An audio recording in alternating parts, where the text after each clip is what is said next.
بسم الله الرحمن الرحیم. درنو او قدرمنو دوستانو، السلام علیکم ورحمة الله تعالی وبرکاته. ډیر دوستان او رنځوران له موږ سره اړیکې نیسي او هغوی د دې پوښتنه کوي چې که یو څوک تور زیړي باندې اخته وي څه باید وکړي.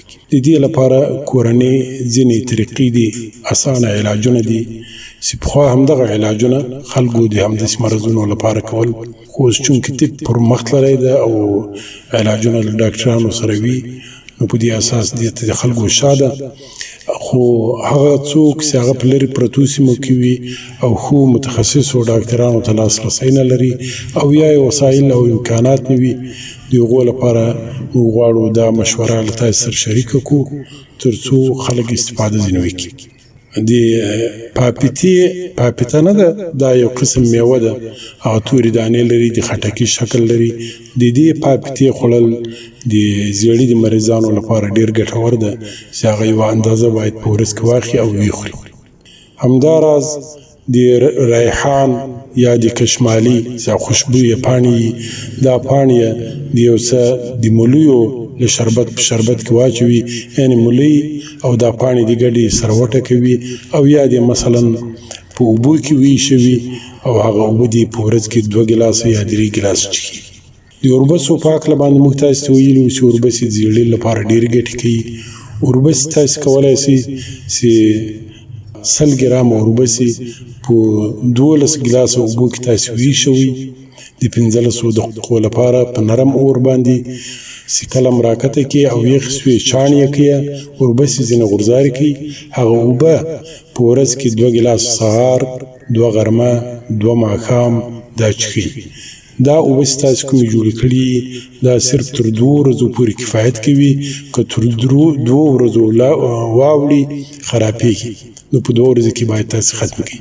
12 ګیلاسه اوبه، 2 ګیلاسه سهار، 2 غرمه، 2 ماښام، یوه ورځ، او په دې بله ورځ کې دا پاته اوبه پسې ختم کړي. او دریم چې ده هغه د ګنی ده. ګنی دا د شکرې درګې نه دي، درګې د دغو چې اوبه وځي د ګني شربت، دا په ورځ کې یو روزانه خورئ او یو 2 دانې لیموګان پکې ویښتېږئ. دا د تاسې انشاءالله تعالی یا ناروغوي، ارقان یا زیړی دا ختموي او الله تعالی به تاسو ته صحت درکړي. دا ډېر ګټور ده، صحیح ده انشاءالله تعالی. او دا د مولی شربت باسي، دا ډېر د زیړي لپاره فایدهمند ده. په ورځ کې 1 وارې یا 2 وارې څښئ. سپینې مولی نه دي یا سرې مولی، د هغو شربت باسي او ریحان یا د کشمالي پاڼې دا ورسره ګډوئ.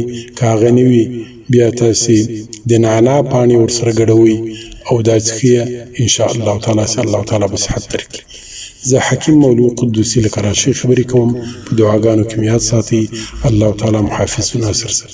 په دې تصویر کې د موږ د واټساپ شمېره ده، تاسو کولی شئ وخت ناوخته د خپلو رنځونو لپاره له موږ سره په واټساپ باندې اړیکه ونیسئ. کوم علاج چې په کور کې ممکن وي په هغې کې موږ له تاسو سره مرسته کوو، او که کوم علاج له موږ سره موجود دی هغه درته لیږدو انشاءالله تعالی. د پاکستان په دننه کې هر ځای ته لیږلی سو، خو د افغانستان په دننه کې اوسېدونکي وروڼه له موږ سره د هغوی د دوستانو په ذریعه تماس نیولی شي چې په پاکستان کې د دوی کوم دوستان یا قریبان وي، هغوی له موږ نه درمل ترلاسه کړي او تاسو ته ورسوي. والسلام علیکم ورحمة الله تعالی وبرکاته.